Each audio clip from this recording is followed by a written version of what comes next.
Legislatif dan Eksekutif Kalimantan Timur masih maraton merampungkan rencana APBD Kaltim tahun 2021.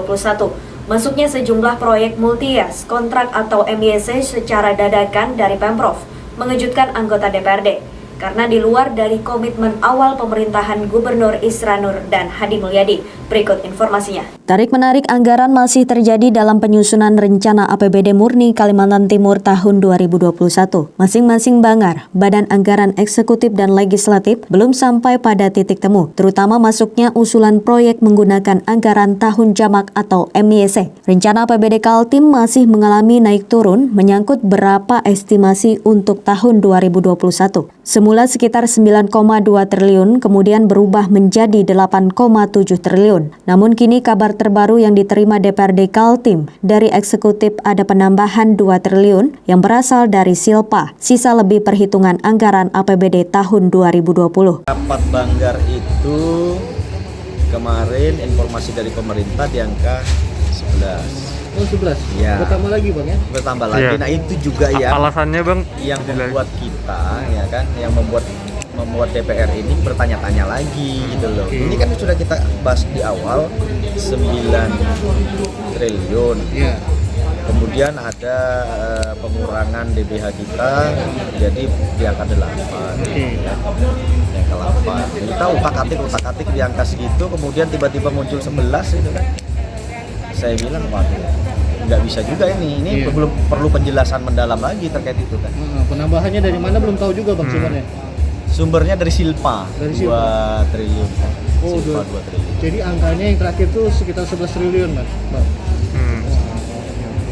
Berarti menjadi alasan tambahan. Iya, tambah. Tangan KUA PPS-nya tertunda Bang ya. Iya. Nah memang rapat banggar dengan TAPD kemarin masih terganjal dua itu, dua hal itu. Dan angka akhir pendapatan.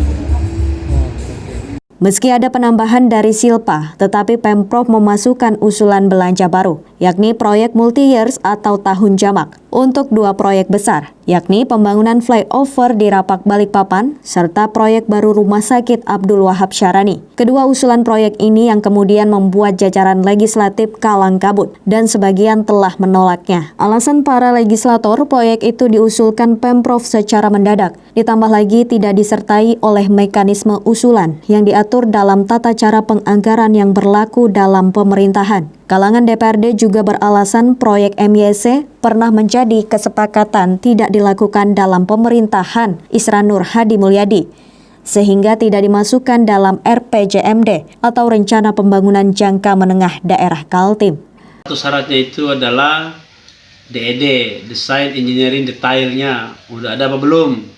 Yang kedua adalah dampak atau analisa dampak lingkungannya, AMDAL-nya, apakah itu AMDAL lingkungannya, AMDAL sosialnya, AMDAL lalu lintasnya kalau di flyover Balikpapan. Yang ketiga adalah status lahannya seperti apa. Yang keempat, kajian teknisnya seperti apa. Dan yang kelima adalah apakah tertuang dalam RPJMD atau tidak. Nah itu syarat-syarat yang menjadi persyarat-syaratan itu. Nah jadi DPRD pada prinsipnya setuju MYC sepanjang syarat-syarat ini terpenuhi. Nah melihat waktu rasanya sulit untuk memenuhi persyaratan ini karena DPRD udah lama meminta persyaratan ini tapi tidak dipenuhinya, tidak tersedia, maka besar kemungkinan MYC ini tertunda gitu. Bagaimana nasib flyover Rapak Balikpapan dan proyek RSUD Abdul Wahab Syarani sangat bergantung dari hasil rapat banggar eksekutif dan legislatif. Keputusan itu harus sudah muncul sebelum 30 November 2020 sebagai hari akhir deadline disahkannya Perda APBD Kaltim tahun 2021. Tim Kaltim TV, Hardin dan Heriman melaporkan. Demikian Kaltim Update edisi kali ini. Informasi lainnya dapat Anda simak melalui situs website kami www.kaltim.tv, channel YouTube dan fanpage Facebook Kaltim TV. Jangan lupa untuk selalu patuhi protokol kesehatan. Saya Rosmi Rahma bersama kerabat kerja yang bertugas pamit undur diri dan sampai jumpa.